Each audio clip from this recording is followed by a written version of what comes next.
Hey now, what is going on YouTube?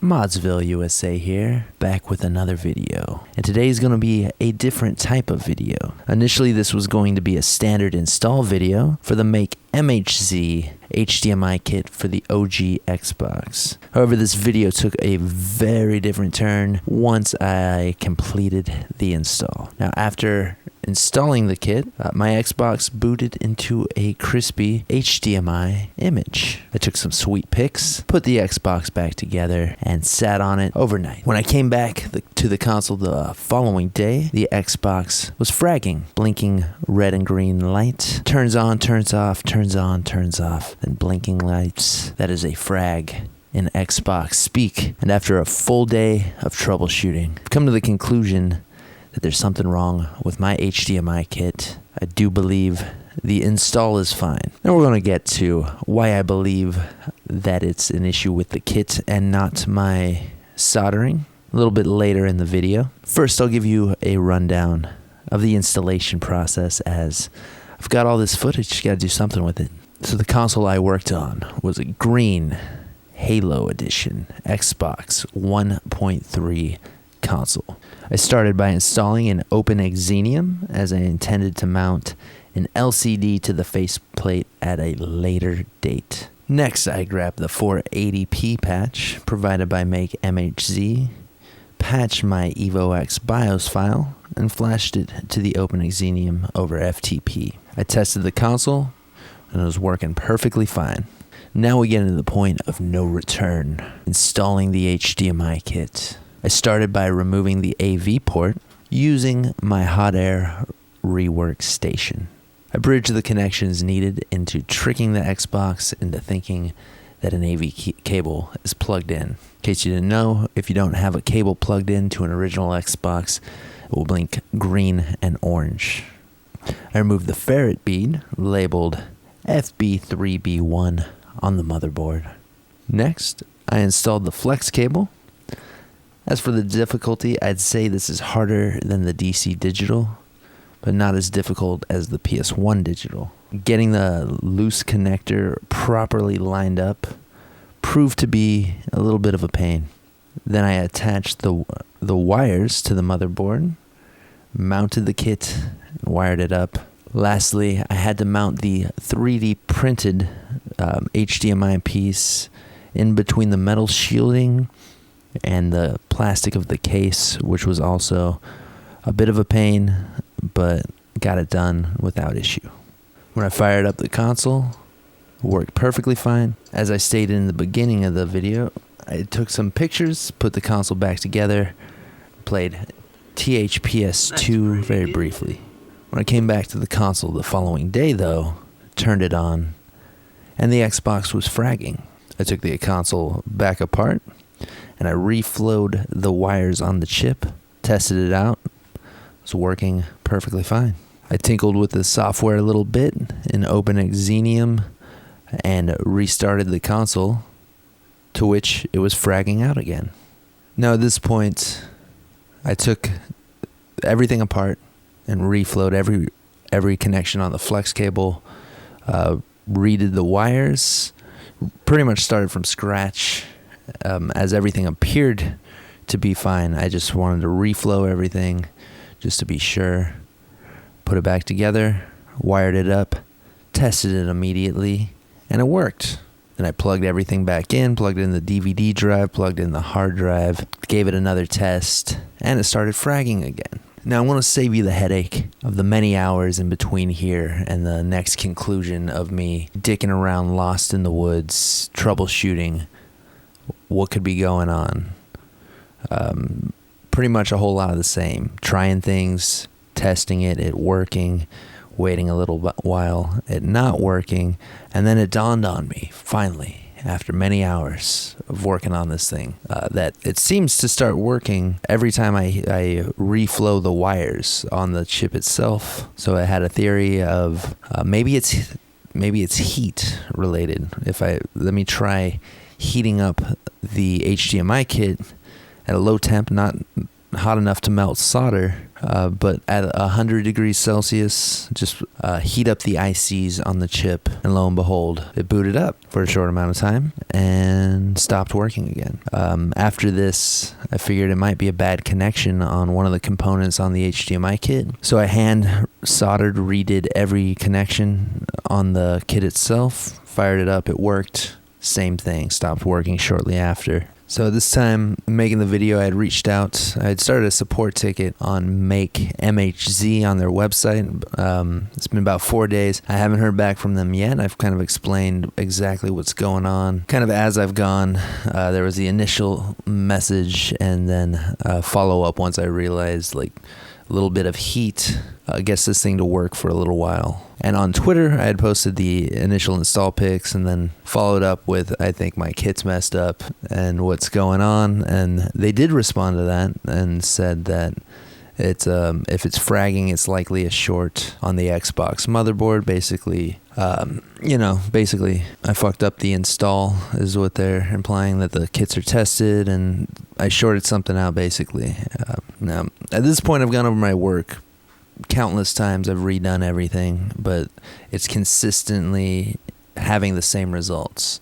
Now, it's gradually working for less and less amount of time after heating it up, but the results are consistent. I could do a live stream. I could show you guys what's going on, with no cuts or whatever, if there's any doubt out there. But let me, ModzvilleUSA, let me pop in here and show you the exact procedure of what works, or show you it fragging what I do and show you it working. This is without fail, works each time now.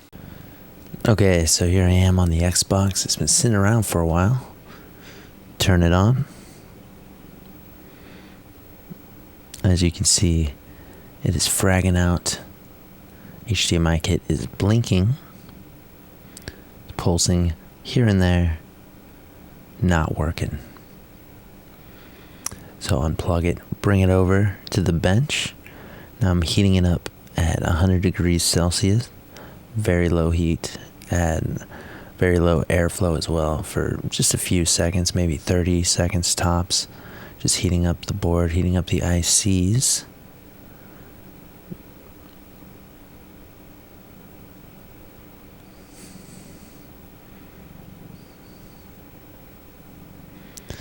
Come over here, plug it back in, and it boots.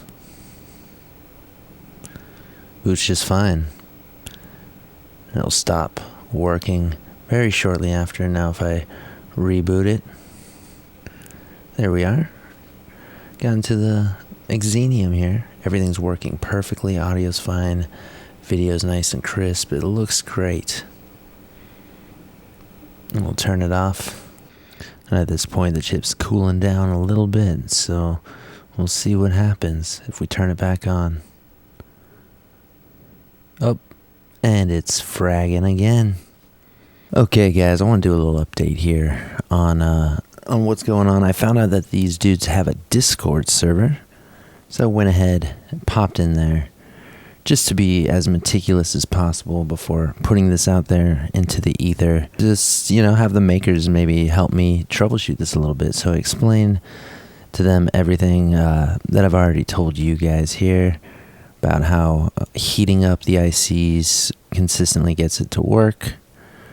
The install pics, they come in, and I had a bridge on the IC that ended up being ground, which is totally fine. I was aware of that.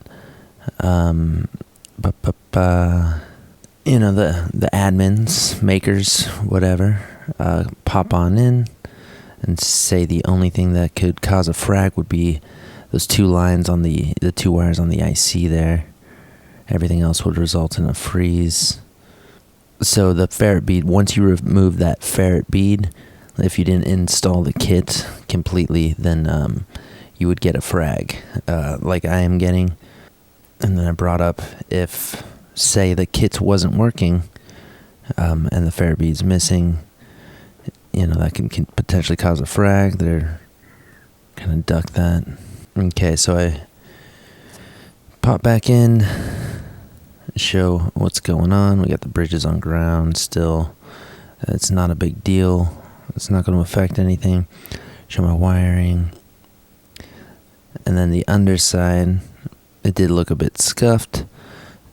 So they point that out, and I redid that to no avail. And then MHZ pops in with a try reflowing this capacitor, thinking that might be an issue there. Gave that a go. Okay, so after that, they went ahead and said, after that capacitor, that rules everything out, except for the 1.8 volt line, which is this guy here. So they requested that I remove this wire and add in the ferrite bead again. I pulled one from a parts board that I had laying around and booted it up, and it worked perfectly fine, meaning my Xbox is working perfectly fine. So as soon as I came back and said that removing the 1.6 or the 1.8 volt line there and reattaching the ferrite bead, the console starts booting up, and then I noticed that this line is directly connected to this electrolytic capacitor. So I was asking them if swapping that out would be a good call, and then the tone really changes. I get a and fucking come back in. Oh, you soldered that cap, right? They're doubting it's the electrolytic capacitor. He's not really giving me any further ideas beyond, we've narrowed it down to that there is an issue with the 1.8 volt line according to his troubleshooting steps that he told me to do, where the Xbox is booting perfectly fine and he doesn't seem happy at this point. And then he's trying to point out that my ground wires are wrong. He's mad at this point that I've grounded it to something that's different in the diagram. It doesn't matter. It's grounded. That's not it. And he's getting pissed. He's getting real mad. And then he goes to the contact an official installer so they can attempt to repair the install. And then finally he admits that it is reasonable to assume the HDMI board is damaged after just very shortly after wigging out and telling me to basically contact a professional that, that I just suck is what he's implying after we've gotten to this point. And, then try to politely ask it if we can work something out, and basically they're just telling me to kick rocks is what's going on. So yeah, and these other motherfuckers got candy. These other fools got candy with their shit. Mine was just in a baggie in a padded envelope. So yeah, if you get a damaged fucking anything from these guys, they're basically going to tell you you're an idiot and to contact a professional. And, if you keep pressing them, then they'll admit that there could be an issue. But, yeah, customer service, not so good. If they send you broken stuff, you're just up shit's creek, and they're going to talk down to you. That's my experience. Wellity. This video took a weird, dark turn. What was supposed to be a simple installation video ended up being a real nightmare. No, I'll admit there's a chance that this was some user error on my end. It's possible. It is possible. But it's also possible that something got damaged in shipping.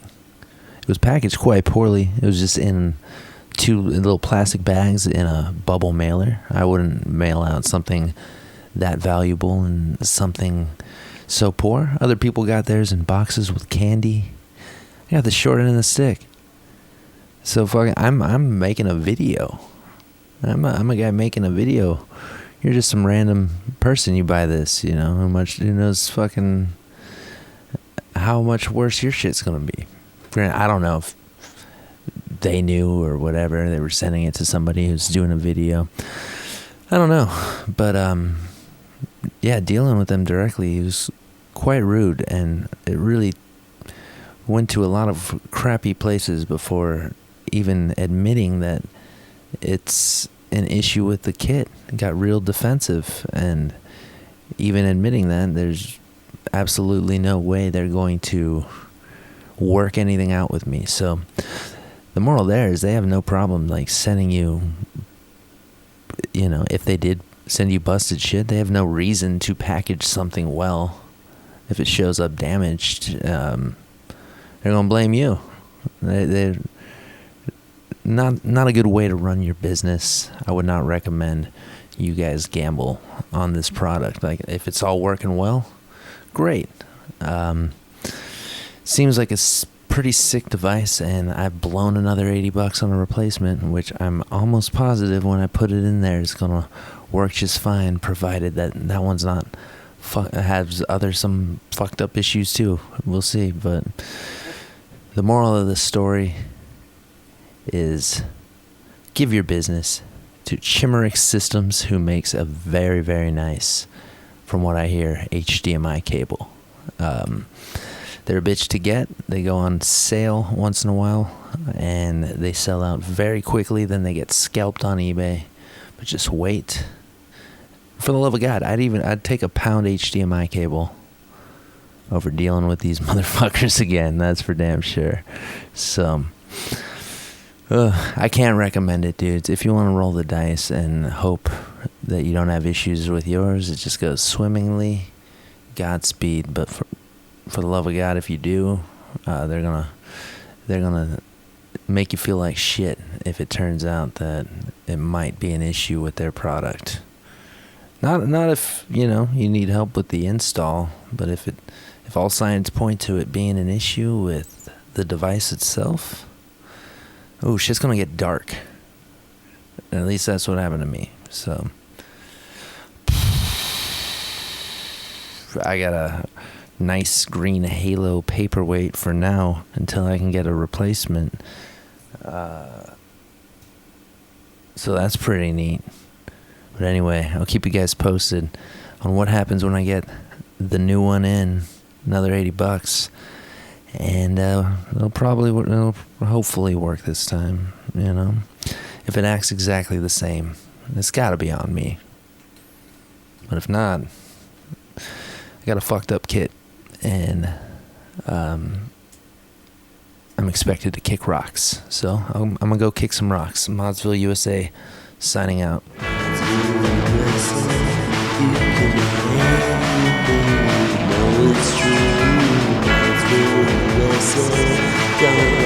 Back, I say what to